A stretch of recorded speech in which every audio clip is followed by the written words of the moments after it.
In the morning lecture, we have seen some basic part of the mass spectrometer. Okay, in this part, we are learned how the mass spectroscopy is useful for the determination of molecular weight or determination of molecular weight, molecular formula, and sometimes determination of the structural formula or to elucidate the structure of an any unknown compound.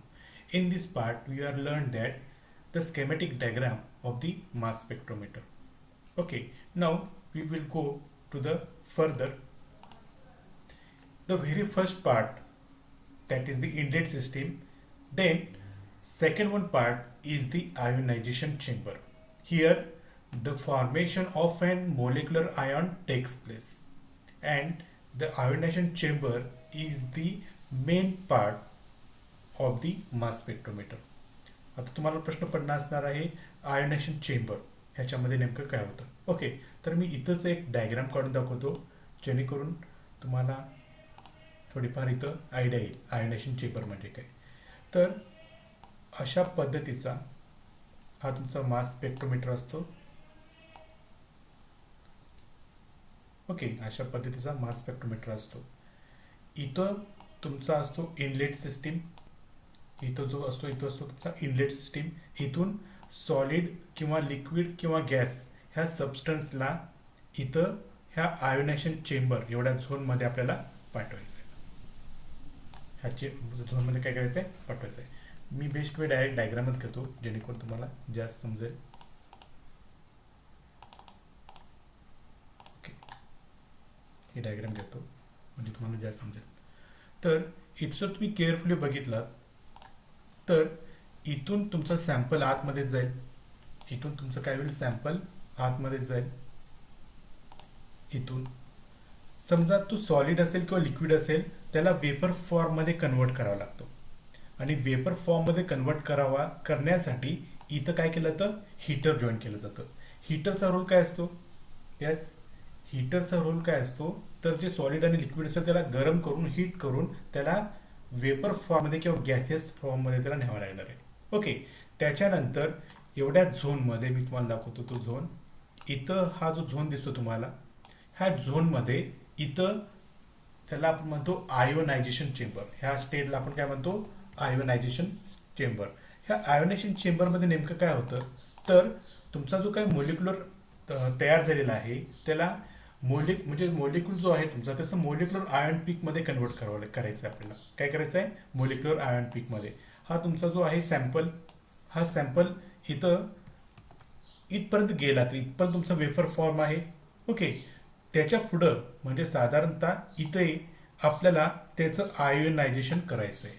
Ionisation म्हणजे काय की तुम्हाला जो दिलेला molecule आहे त्यातनं एक electron काढून घ्यायचं आहे. मग एक इलेक्ट्रॉन काढून घेतला की याचं काम झालेलं आहे, आयोनायझेशन चेंबरचं काम झालेलं आहे. मग इलेक्ट्रॉन काढून घेतला की त्याचं तयार होईल काय, मोलिक्युलर आयॉन. हेच भाग आहे आयोनायझेशन चेंबरमध्ये. मग आयोनायझेशन चेंबरचे बरेचसे प्रकार आहेत. एक इलेक्ट्रॉन इम्पॅक्ट आयोनायझेशन, दुसरं आहे केमिकल आयोनायझेशन, थर्ड आहे डिसॉप्शन आयोनायझेशन, आणि डिसॉप्शन आयोनायझेशनमध्ये परत 3 भाग येतात. त्यातला आता आपण मेन 2 पार्ट केमिकल आयोनायझेशन आणि इलेक्ट्रॉनिक इम्पॅक्ट आयोनायझेशन हे आपण बघणार आहोत. समजलं ना आयोनायझेशन चेंबर कुठं असतं. तर आता आपण जाऊया आयोनायझेशन चेंबरमध्ये काय होतं. ओके, आता आयोनायझेशन चेंबरमध्ये काय होतं बघा. Here the ionisation chamber there is the formation of molecular ion takes place. Formation of an molecular ion takes place. कसं मोलिक्युलर आयॉन तयार करतात तर इथं आपण बघूया. In the ionization chamber, molecules are bombarded with energetic electrons with energy of 70 electron volt. म्हणजे ह्या ionisation चेंबरमध्ये तुम्ही जो तुमचा वेपर फॉर्ममधला जो सॅम्पल आहे तो आतमध्ये सोडणार आहे. वेपर फॉर्ममधला सॅम्पल आतमध्ये जेव्हा तुम्ही सोडताय तेव्हा त्याच्यावरती 70 इलेक्ट्रॉन वोल्ट एवढी हाय एनर्जी असणारा इलेक्ट्रॉन बंबार्डमेंट केले जातात. बॉम्बार्डमेंट म्हणजे काय माहिती आहे ना, जसं की आपण विमानातून बॉम्ब टाकतो युद्धाच्या वेळेला त्याला आपण बंबार्डमेंट ही कन्सेप्ट हे शब्द प्रयोग यूज करतात. तर अशा पद्धतीनं तुमच्या सॅम्पलवरती इलेक्ट्रॉनचा फ्लो पास केला जातो. त्या दोघांच्या मध्ये अँगल असतं 90 डिग्रीमध्ये. म्हणजे तुमचा सॅम्पल ह्या डिरेक्शनमध्ये चाललाय तर तुमचा इलेक्ट्रॉनचा फ्लो ह्या डिरेक्शनमध्ये चाललेला आहे. ओके, मग आता इथं काय होतं बघा, जेव्हा 70 इलेक्ट्रॉन वोल्ट इतका असणं हाय एनर्जी जेव्हा तुमच्या मोलिक्यूलला थडकती आदळती त्यावेळेला तुमच्या मोलिक्यूलमधला एक इलेक्ट्रॉन बाहेर पडतो. आणि जेव्हा एक इलेक्ट्रॉन बाहेर पडतो त्या प्रोसिजरला आपण म्हणतो आयोनायझेशन. त्या प्रोसिजरला आपण काय म्हणतो? Ionization. This bombardment causes ionisation of parent molecule. जो तुमचा अननोन मोलिक्यूल आहे त्या अननोन मोलिक्यूलला आपण काय करतो? आयोनाइज करतो. Then the parent molecule loses a single electron to form a radical cation which is also called as molecular ion and the efficiency is 100%. आता इथं एक जनरल एक्झाम्पल मी घेतलेलं आहे. ओके, हे तुम्हाला दिसत असेल. हा तुमचा मोलिक्यूल. हा मोलिक्यूल म्हणजे कोणताही असू शकतो. समजा मिथेन असेल तर 16, इथिल अल्कोहोल असेल तर इथॅनॉल असेल तर 46, बेन्झिन असेल तर एमचं वेट किती येतं? 78 येतं. ओके, त्याच्यावरती हा इलेक्ट्रॉन म्हणजे कोणता? जो इथनं इलेक्ट्रॉन्स बाहेर पडतात.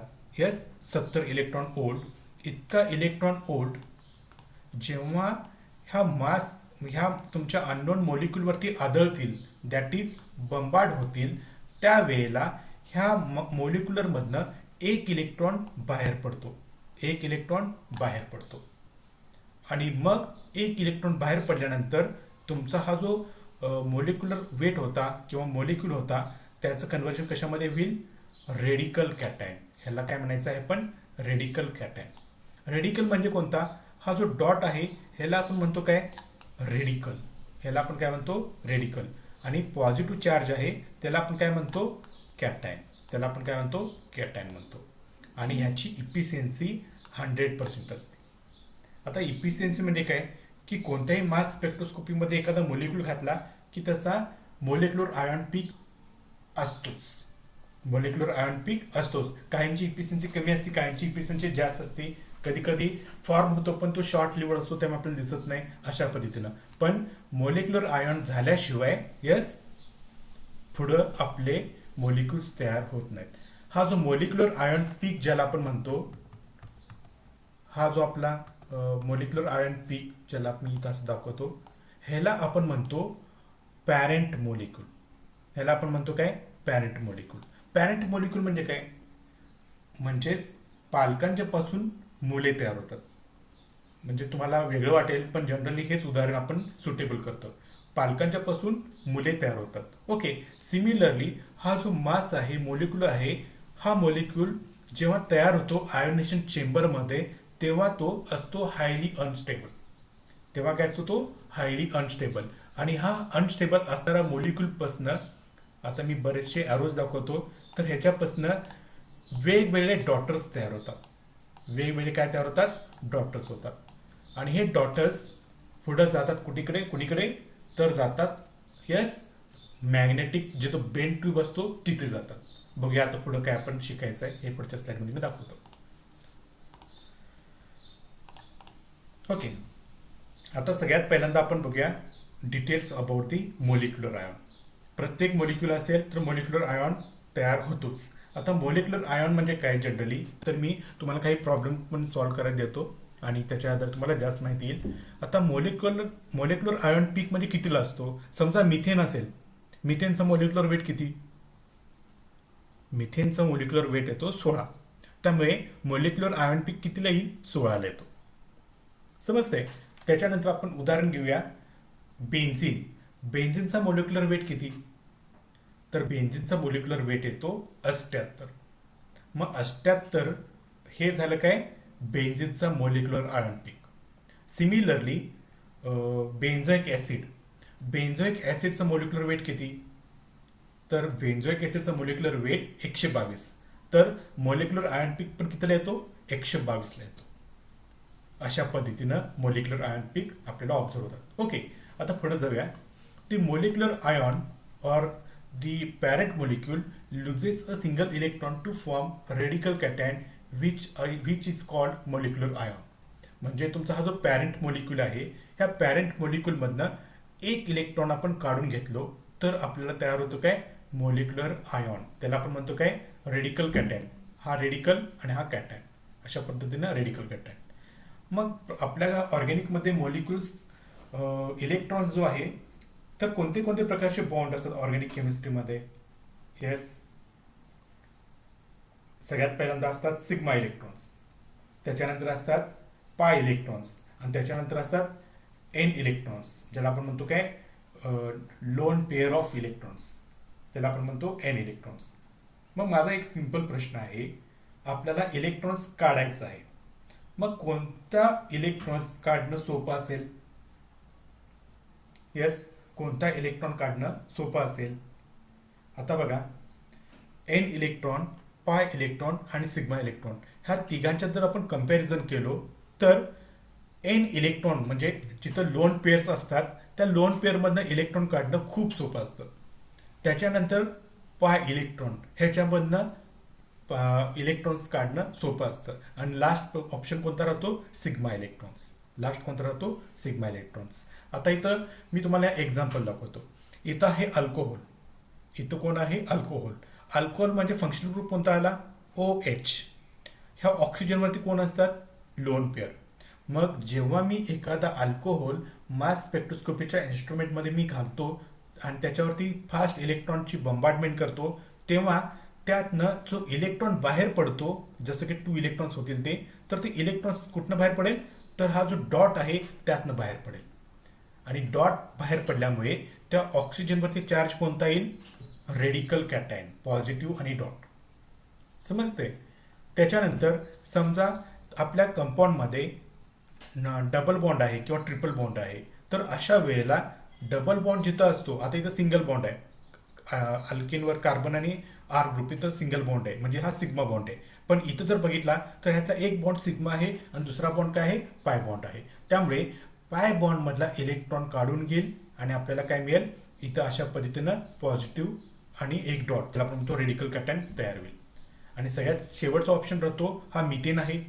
सिग्मा इलेक्ट्रॉन्स याच्याजवळ प्रेझेंट आहेत, तर जिथं पाय बॉन्ड नाही आहे, जिथं हेट्रो ॲटम नाही आहे, तिथं हा सिग्मा इलेक्ट्रॉन्स काढून घेतो आणि आपल्याला अशा पद्धतीचा M+ आयन मिळतो. आता हे मगाच म्हटलं, हा जर मी मिथेन मास स्पेक्ट्रोस्कोपीमध्ये जर घातलो तर मला डायरेक्टली 16ला एक पीक मिळतो. आणि आता जनरली मास स्पेक्ट्रोस्कोपीमधला जो ग्राफ असतो तो काय असतो हे मी तुम्हाला इथे थोडक्यात ड्रॉ करून दाखवतो. तर हे आपलं एक्स ॲक्सिस असतं, हे आपलं वाय ॲक्सिस आहे. ओके, तर एक्स ॲक्सिसवरती आपल्याला मिळतो M/Z रेशो, M/Z रेशो काय मिळतो आपल्याला M/Z रेशो. आणि वाय ॲक्सिसला आपल्याला काय मिळते इंटेन्सिटी, काय माहिती इंटेन्सिटी, अशा पद्धतीचं. ओके, मग आता इथं काय देतं नेमकं M/Z म्हणजे काय. M म्हणजे मास, M म्हणजे मास आणि Z म्हणजे चार्ज. M म्हणजे मास आणि Z म्हणजे चार्ज. इथं ऑर्गॅनिक केमिस्ट्रीमध्ये जे कॅटायन्स तयार होतात त्याच्याकडे चार्ज कायम पॉझिटिव्ह एकच असतो. त्यामुळे कोणत्याही स्पेसिसला आपण 1ने डिवाइड केलं तर तेच उत्तर येतं. आता सिम्पली समजा मी मिथेनचा जर काढायला गेलो, हा मिथेन, त्याच्यावरती मी 70 इलेक्ट्रॉन वोल्ट बंबार्डमेंट केलो तर त्यातनं एक इलेक्ट्रॉन बाहेर पडला. एक इलेक्ट्रॉन बाहेर पडला म्हणजे काय तयार झाला रेडिकल कॅटॅयन तयार झाला अशा पद्धतीनं. ओके, तर रेडिकल कॅटॅयन तयार झाला तर मला इथं एक पीक मिळेल, इथं मला एक पीक मिळेल. ओके, आणि त्याची जी काही M/Z व्हॅल्यू असणार आहे ती असणार आहे 16. ती व्हॅल्यू किती असणार आहे 16.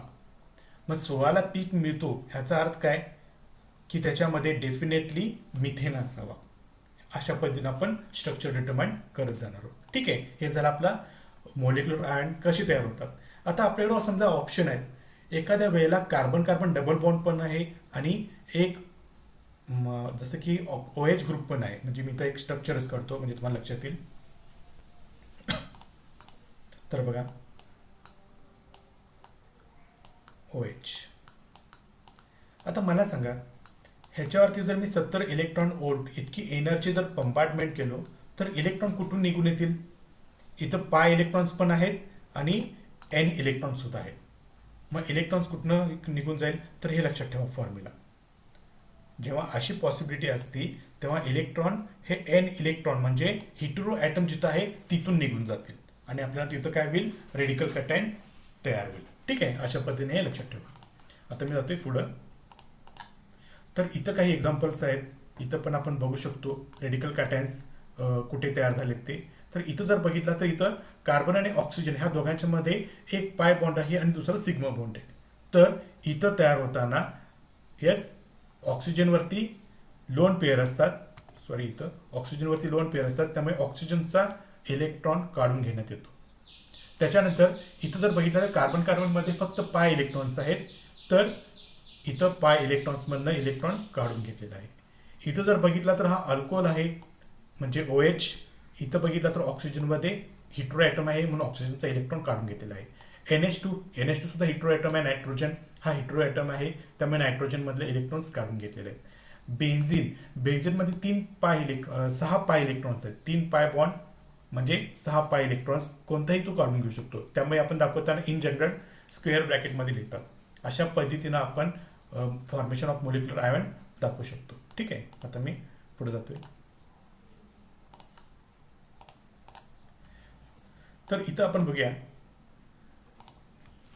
Various ionisation technique. मी म्हटलं काय की आयोनायझेशन चेंबर असतो.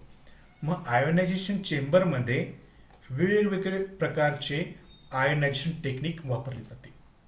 ओके, त्यातला पहिली आयोनायझेशन टेक्निक आहे electron impact ionisation technique. Electron impact ionisation technique ह्या नेमकं टेक्निकमध्ये काय यूज करतात तर मी इथं तुम्हाला दाखवतो स्पॉटलाईटच्या मदतीनं. बघा, इथनं आपण सॅम्पल सोडतो. कोणत्या फॉर्ममध्ये असतो सॅम्पल? गॅसेस फॉर्ममध्ये असतो. ओके, इथपर्यंत. इथून आपण 70 इलेक्ट्रॉन वोल्ट ह्या डायरेक्शननं सोडतो. ओके, तुमचं सॅम्पल कुठून येतो, कसा येतो, सॅम्पलची डायरेक्शन ही अशी आहे. ह्या दोघांच्यामध्ये अँगल किती आहे? 90 डिग्री.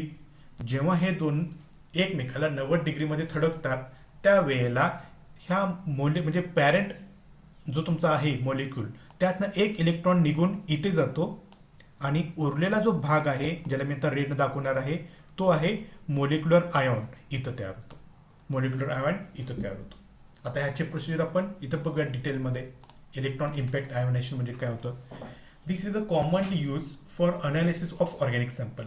आता बरेच जे इन्स्ट्रुमेंट आहेत मासमधले ते इलेक्ट्रॉन आयोनायझेशन यूज केले जातात. इलेक्ट्रॉन आयोनायझेशनमध्ये काय असतं बघा, electrons are emitted from a heated tungsten filament cathode. हे जे तुम्हाला फिलामेंट दिसती इथं जे माझं पॉइंटर आहे ती आहे टंगस्टनची. आणि हा टंगस्टन तुम्हाला कुठं असतो? जुन्या काळातले बल्ब माहीत आहे तुम्हाला, त्या बल्बच्या आतमध्ये ती वायर असती, ती असते वायर टंगस्टनची. तर त्या टंगस्टन वायरला हिट केलं की ह्यातनं strong electron volt 70 electron volt इतके एनर्जीचे बीम बाहेर पडतात. ओके, मग पुढं काय होतं बघा, electrons are accelerated towards the anode with a potential of about 50 to 100 volt. हा तुमचा कॅथोडपासनं ह्या ॲनोडपर्यंत इलेक्ट्रॉन मुवमेंट होत असताना त्याचं पोटेन्शियल जे असतं व्होल्टेज ते खूप असतं, जवळपास 50 ते 100 volt. Then electrons meet at right angle with the sample molecule. ह्या पोझिशनला जर तुम्ही बघितला तर हा इलेक्ट्रॉनचा बीम आणि तुमचा हा सॅम्पलचा फ्लो एकमेकाला 90 डिग्रीमध्ये मिळतात. ओके, इथं 90 डिग्रीमध्ये जेव्हा ती मिळतात तेव्हा काय होतं, त्या दोघांच्या मध्ये इंटरॅक्शन होतं. Okay, interaction with the high energy electrons causes ionisation of sample molecule and fragmentation into the smaller ions. म्हणजे इलेक्ट्रॉन आणि हा सॅम्पल ह्या दोघांचा जेव्हा ॲक्सिडेंट होईल तेव्हा काय होईल, त्या सॅम्पल मॉलिक्यूलचा हात मोडेल, पाय मोडेल, मान मोडेल, खांदा मोडेल, डोकं मोडेल, मनगट मोडेल, मेंदू फुटून बाहेर येईल. अशा पद्धतीनं ऐकायला बेकार वाटेल, घाण वाटेल, पण जनरली असंच होतं तुमच्या मोलिक्युलर आयनच्या बाबतीत. कारण की हा जो बीम आहे इलेक्ट्रॉनचा तो खूप स्ट्रॉंग आहे, 70 इलेक्ट्रॉन वोल्ट. आणि त्या हाय एनर्जीला हा जो तुमचा मॉलिक्युलर आयन, तुमचा हा जो मॉलिक्यूल आहे त्याचं फ्रॅगमेंट होईल आणि डॉटर्स तयार होतील. तिथं काय होतील? डॉटर्स तयार होतील. हे आहे इलेक्ट्रॉन आयोनायझेशन. आता आपण पुढे जाऊया. तर ही आहे पुस्तकातली स्केमॅटिक डायग्राम. मागची जी होती ती तुम्हाला समजण्यासाठी ड्रॉ केलेली डायग्राम होती, पण पुस्तकातली डायग्राम तुमची एक्झाम काही थेरॉटिकल होतच नाही, त्यामुळे तुम्हाला काय एवढं महत्त्वाचं नाही, पण नेक्स्ट इयरला महत्त्वाचे. तर इथं काय होतं हे मी परत एकदा सांगतो. तर ह्या इनलेट सिस्टीममधनं तुमचा सॅम्पल आतमध्ये घेतात, वेफर असतो तो. ओके, इथं आहे तुमची टंगस्टनची फिलामेंट. ह्या टंगस्टनच्या फिलामेंटमधनं बीम ऑफ इलेक्ट्रॉन सोडले जातात. हे आहे तुमचा ॲनोड. ओके, हा तुमचा सॅम्पल आणि हा तुमचा इलेक्ट्रॉनचा फ्लो एकमेकाला 90 डिग्रीमध्ये इंटरॅक्शन होतं. इंटरॅक्शन झाल्यानंतर इथं पॉझिटिव्ह चार्ज तयार होतो. ओके, मग हा पॉझिटिव्ह चार्ज परत मागं सुद्धा जाऊ शकतो ना, तर मागं जाऊ नये त्यामुळे इथं रिपेलर प्लेट बसवलेली असते आणि रिपेलर प्लेटकडे चार्ज कोणता असतो? पॉझिटिव्ह. आणि पॉझिटिव्ह पॉझिटिव्ह, यस, अट्रॅक्शन की रिपल्शन? रिपल्शन. त्यामुळे रिपेल करतो त्या पॉझिटिव्ह चार्जकडे. आणि पुढं जर बघितलं तर ती प्लेट असते निगेटिव्ह. ती पुढची प्लेट कशी असते? निगेटिव्ह. त्याच्यापेक्षा स्ट्रॉंग निगेटिव्ह प्लेट इथं असते, त्याच्यापेक्षा स्ट्रॉंग निगेटिव्ह पुढं असते. त्यामुळे काय होतं, हे जिथं मॉलिक्युलर आयॉन पीक तयार झाला होता ते ब्रेक होतात डॉटर्समध्ये आणि सगळेचे सगळे आयॉन्स, रेडिकल कॅटायन, हे सगळे पॉझिटिव्ह चार्ज असल्यामुळे निगेटिव्हकडे खेचले जातात. इथून परत पुढचे निगेटिव्ह असल्यामुळे आणखी स्ट्रॉंगली खेचले जातात. इथून पुढे पुढचे निगेटिव्ह असल्यामुळे स्ट्रॉंगली खेचले जातात आणि तो जातात पुढे कुठे? आयोनायझेशन ह्याच्यामध्ये जातात. कुठं? सॉर्टिंग करतं, जिथं आयॉनचे सॉर्टिंग केलं जातं तिथं जातात. मग जनरली ह्या 3 निगेटिव्ह प्लेटचा रोल काय असतो? तर आपण जे मोलिक्युलर आयॉन किंवा जे डॉटर आयॉन्स तयार झाले त्यांना एक व्हेलॉसिटी प्राप्त व्हावी यासाठी हे निगेटिव्ह प्लेट बसवलेले असतात. आता पुढे जातात ते आपल्या तो एकदम पुढच्या भागामध्ये आपण बघणार आहोत. ठीक आहे, हे आहे electron impact ionisation technique. Okay, then next. इथं मी तुम्हाला एक ॲनिमेटेड व्हिडिओ दाखवणार आहे परत. तर ह्या ॲनिमेटेड व्हिडिओमध्ये तुम्हाला इलेक्ट्रॉन आयोनायझेशन आणि त्याचं पुढं फ्रॅगमेंटेशन कसं होतं ते तुम्हाला थोडंसं दिसून येईल. एक second.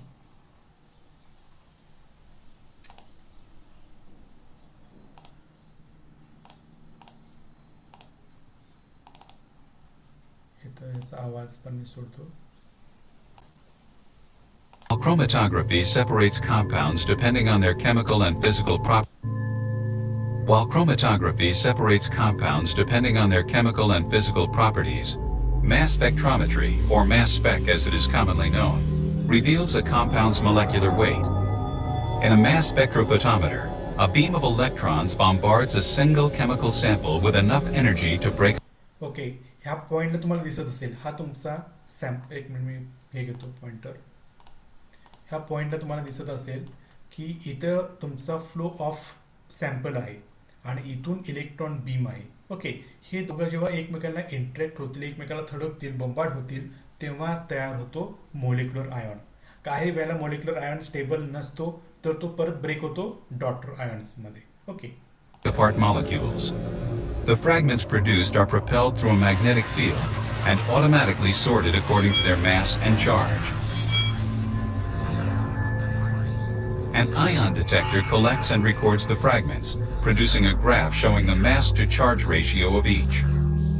To analyze the information and deduce the structure of the original molecule, a scientist must work backward, reassembling the fragments on paper. When all goes well, they fit together like puzzle pieces to reveal the composition of the original sample. Okay, तुम्हाला ते दिसलं असेल electron impact म्हणजे कसं होतं तो. तर आता आपण पुढे बघणार आहोत केमिकल आयोनायझेशन आणि आपण मास थांबूया. The limitation of electron impact ionization. काय लिमिटेशन आहे सर? तर electron impact mass spectra in most cases contain intense fragment ion peak and much less intense molecular ion peak. आता तुम्हाला समजलं नसेल मे बी. तर हा जो इलेक्ट्रॉन आयोनायझेशन आहे हा इतका पॉवरफुल आहे की मोलिक्युलर आयॉन इतकी मोठी एनर्जी बंबार्डमेंट केल्यामुळे मोलिक्युलर आयॉन सगळेचे सगळे किंवा एक दोन शिल्लक ठेवून उरलेल्या सगळ्याचं डॉटर आयन्समध्ये कन्वर्जन होतं. त्यामुळे मोलिक्युलर आयनचं पीक फार कमी येतो.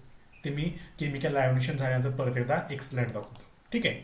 आता सेकंड आहे केमिकल आयोनायझेशन. आता केमिकल आयोनायझेशन म्हणजे काय नेमकं, तर इथं आपण बघूया. A large access of reagent gas nearly 1000 to 10,000 times is introduced into the ionization region. इथं काय करतात, एक रिएजंट गॅस कोणता घेतात ते मी पुढे सांगतो. तर एक रिएजंट गॅस तुमचा जो मॉलिक्यूल आहे, सॅम्पल आहे, त्या सॅम्पलच्या 1000 पट किंवा 10,000 पटीत घेतात. म्हणजे तुम्ही जर एक इथेनॉलचा मॉलिक्यूल घेतला असेल तर 1000 पटीनं रिएजंट गॅस घेतले जातात. त्याच्यानंतर pressure in source are typically higher than electron impact ionization. Pressure सुद्धा इथं पेक्षा जास्त असतो. आणि इथं सुद्धा same mechanism, electrons are allowed to bombard the gas sample mixture. Here the reagent gas are methane, ammonia, sometimes isobutane. Reagent gas are much more likely ionized by the electrons than sample due to the large excess. The sample molecules are subsequently ionized by collision with ionized reagent gas molecule. And here less fragmentation and molecular ion is much more abundant. आता नेमकं chemical ionisation मध्ये काय होतं बघा. Chemical ionisation मध्ये जर तुम्ही sample 1 घेतला असणार आहे तर रिएजंट गॅस 1000 घ्यायचं आहे किंवा 10,000 घ्यायचं आहे, कोणतंही रँडमली, काही संबंध नाही, कितीही घ्या. ह्यानं काय होतं, इथं जेव्हा तुम्ही 70 इलेक्ट्रॉन वोल्ट इतका बीम आपण सोडलो त्या सॅम्पलवरती, तर रिएजंट गॅस काय करेल, पहिला रिएजंट गॅस ॲब्सॉर्ब करेल. काय करेल, रिएजंट गॅस ॲब्सॉर्ब करेल. आणि रिएजंट गॅस ॲब्सॉर्ब केल्यानंतर तो जाईल काय, मोलिक्युलर आयॉन सारखं तयार करेल. हा मोलिक्युलर आयॉन जो तयार होतो, तर तो मोलिक्युलर आयॉन जो तुमचा कमीत कमी सॅम्पल आहे त्याला एक्साइट करतो आणि एक्साइट करून त्यातनं एक इलेक्ट्रॉन काढून टाकतो. एक इलेक्ट्रॉन काढून टाकल्यामुळे आपल्याला याचा फायदा काय आहे केमिकल आयोनायझेशनचा, जो तुमचा मोलिक्युलर आयॉन पीक डिकम्पोज होत होता, निघून सगळं मिळत नव्हतं, तर इथं आपल्याला मोलिक्युलर आयॉन पीक चांगला मिळतो. आणि इथं जे आपण रिएजंट गॅस घेतो तो आहे मिथेन किंवा अमोनिया किंवा आयसोब्युटेन एक्सेट्रा. समजते मला काय सांगायचंय. तर सॅम्पल कमी घेतो इथं आपण आणि रिएजंट गॅस जास्त घेतो. आणि सेम इलेक्ट्रॉन आयोनेशन मध्ये जसा फ्लो असतो इलेक्ट्रॉनचा, तोच फ्लो सोडला जातो. पण तो इलेक्ट्रॉनचा फ्लो पहिल्यांदा कुणाला ऍक्टिवेट करतो, तर रिएजंट गॅसला ऍक्टिवेट करतो. आणि रिएजंट गॅस कुणाला ऍक्टिवेट करतो, तर तुमच्या सॅम्पलला करतो. कसा करतो हे पुढच्या स्लाइडमध्ये आहे बघा. सगळ्यात पहिल्यांदा जर मी मिथेन हा जर रिएजंट गॅस घेतलो तर काय होतं बघूया. बघा, हा तुमचा मिथेन आहे. मिथेनवरती मी 70 इलेक्ट्रॉन वोल्ट इतकी हाय एनर्जी सोडलो, तेव्हा मिथेनचा रेडिकल कॅटॅन तयार झाला. हा मिथेनचा रेडिकल कॅटॅन काय होतो, हा मोलिक्युलर आयन आहे, तो फ्रॅगमेंट होतो. तो काय होतो, फ्रॅगमेंट होतो. फ्रॅगमेंट होऊन काय तयार होतो बघा, H डॉट आणि CH3+, H डॉट आणि CH3+. ओके. आता ह्याच्या पुढे काय होतं बघा, हा जो तुमचा CH4+ होता तो दुसऱ्या रिएजंट गॅस म्हणजे CH4ला वरती रिएक्ट होतो आणि CH5+ आणि CH3 डॉट हे तयार होतो. हे जर तुम्ही रिएक्शन बघितला तर हा CH ह्यातनं एक हायड्रोजन इथं आला तर CH5 तयार झाला, त्याच्यावरती plus charge plus CH3 thrice त्याच्यावरती रेडिकल. ओके. सिमिलरली हा जो CH3+ होता तो सुद्धा CH3+ CH4 वरती रिएक्ट होतो आणि C2H5+ प्लस हायड्रोजन. आता ह्याच्यामध्ये जर तुम्ही बघितला तर मास स्पेक्ट्रोस्कोपी फक्त पॉझिटिव्ह चार्जेस डिटेक्ट करतो, रेडिकल डिटेक्ट करत नाही, न्यूट्रल डिटेक्ट करत नाही. ओके. इलेक्ट्रॉन डिटेक्ट करत नाही, एवढे चार्ज नाही डिटेक्ट करत. डिटेक्ट कोण करतो, तर तो डिटेक्ट करतो ओनली हा CH4+ C2H5+. आता पुढं काय होतं बघा, समजा CH5+ जर असेल तर हा तुमचा CH5+ हा CH5+ म्हणजे इथं आला तो. हा CH5+ तुमच्या मोलिक्यूल जो आहे त्याच्यावरती रिएक्ट होतो आणि त्याच्यामधनं ह्यातनं एक हायड्रोजन निघून जातो आणि तुमच्या मोलिक्युलर आयनला मिळतो. त्यामुळे इथं मला मोलिक्युलर आयन पीक काय मिळतो, एक नाही जास्त मिळतो. म्हणजे मी मिथेन घेतला CH4 तर मला इथं केमिकल आयोनायझेशनमध्ये पीक कितीला मिळतो तर 17ला मिळतो. कशाला मिळतो 17ला मिळतो. आणि हा तुमचा जो आहे मिथेन हा मास स्पेक्ट्रोस्कोपी डिटेक्ट करत नाही. ओके, समजा दुसरी एक प्रोसिजर, जर तुमच्याकडे C2H5 जर तयार झालेला असेल एक्सेस, हा C2H5 ज्याला मी इथं घेतलेला आहे, तो जर तुमच्या मास म्हणजे मॉलिक्युलरवरती रिएक्ट झाला तरी सुद्धा मला एक ने एक्स्ट्रा पीक मिळतो MH+, आणि हा तुमचा मास डिटेक्ट करतो. C2H4 जो आहे तो डिटेक्ट करत नाही. डिटेक्ट कोण करतो तर फक्त हे डिटेक्ट करतो. काही वेळेला एक न CH5 असेल त्यातनं एक काय होईल निघून जाईल आणि आपल्याला अशा पद्धतीनं CH4H2 न्यूट्रल असे मॉलिक्यूल मिळतील. पण जो मास मिळालाय तो काही वेळेला काय मिळतो एक ने कमी. म्हणजे जर परत एकदा मी मिथेन घेतला असेल तर मला 15ला एक पीक मिळतो, 15ला एक पीक मिळतो किंवा 17ला एक पीक मिळतो. अशा पद्धतीनं आपल्याला केमिकल आयोनेशनमध्ये त्याची इंटेन्सिटी रिलेटिव्ह अबंडन्स जो त्याला आपण म्हणतो तो वाढलेला असतो. आणि अशा पद्धतीने आपल्याला मोलेक्युलर आयन पीक केमिकल आयोनेशनमध्ये जास्त मिळतो. आता कम्पॅरिझन करायला गेलात इलेक्ट्रॉन इम्पॅक्ट आणि केमिकल आयोनेशनमध्ये, तर केमिकल आयोनेशन ही थोडी वीक आयोनेशन टेक्निक आहे. काही वेळेला आपल्याला वीक आयोनेशन टेक्निक वापरावी लागते, काही वेळेला आपल्याला स्ट्रॉंग आयोनेशन टेक्निक सुद्धा वापरावी लागते. ठीक आहे, आता इथं मी पुढे एक्झाम्पल दाखवतोय. तर ह्या एक्झाम्पलमध्ये तुम्हाला दिसतंय CIMS म्हणजे काय? C for chemical, I for ionization. Chemical ionization mass spectroscopy of lavandulyl acetate, जसं मोलिक्युलर वेट येतो 196.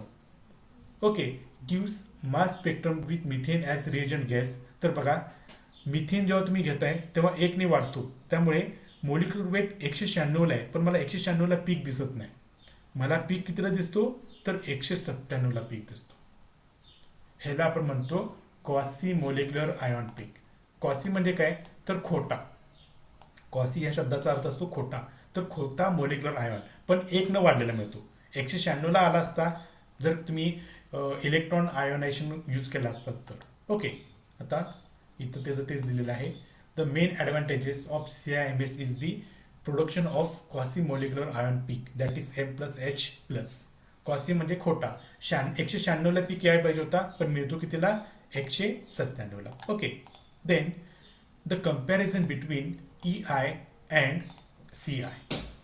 आता सिमिलरली तोच मोलिक्यूल आहे.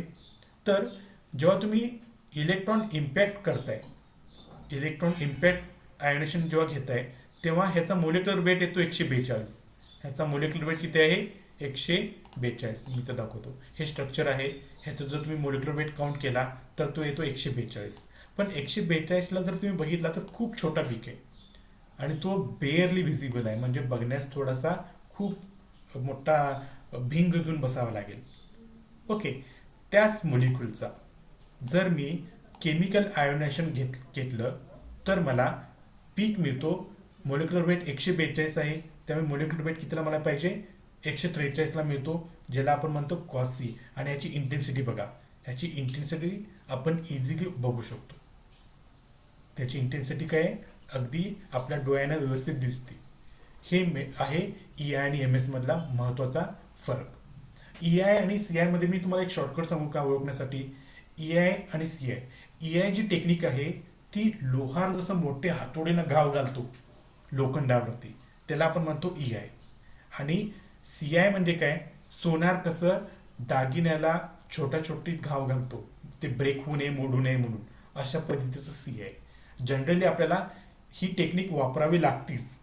ह्याच्यावरतीच आपल्याला मोलिक्युलर आयॉन पीक मिळतो. पण फरक काय आहे, EI मध्ये जास्त एनर्जी असल्यामुळे तो कम्प्लिटली ब्रेक होतो आणि त्याचे डॉटर्स जे आहेत, त्याचे जे काही डॉटर्स म्हणजे इथे जे पीक आलेले आहेत ते जास्त मिळतात. पण CI जो आहे म्हणजे केमिकल आयोनायझेशन तो थोडासा वीक आहे आणि तो वीक असल्यामुळे त्याचे डॉटर्स कमी तयार होतील, पण जो तो पॅरेंट आहे त्याची इंटेन्सिटी रिलेटिव्ह असेल जी आपल्याला ओळखता येते अशी. हा फरक आहे EIMS मध्ये आणि CIMS मध्ये. ठीक आहे, हे दोन महत्त्वाचा भाग आपण आज बघितलो. ह्याची पुढची जी मेथड आहे ती डिसॉप्शन आयोनायझेशन. जे आता मी म्हटलंच तेच याचं एक्सप्लेनेशन आहे. मी जनरली एक्सप्लेनेशन नोट्सच्या स्वरूपामध्ये पण देतो आणि डायग्राममध्ये पण जास्त करतो, तेच एक्सप्लेनेशन इथं आहे. तर पुढची जी मेथड आहे डिसॉप्शन आयोनायझेशन, हे आपण उद्याला बघूया. उद्याला लेक्चरला मला थोडा प्रॉब्लेम म्हणजे मी 11:30 वाजता लेक्चर घेणार आहे, कारण 9 ते मला वाटते 10:30 पण BSc 1ची प्रॅक्टिकल एक्झाम आहे उद्याला, असे 3 दिवस. त्यामुळे माझं लेक्चर 11:30 वाजता मी घेणार. कधी कधी 12 वाजेपर्यंत म्हणजे 12च्या पुढे सुद्धा मी स्टार्ट करू शकतो. तर मी तसा मेसेज मी तुम्हाला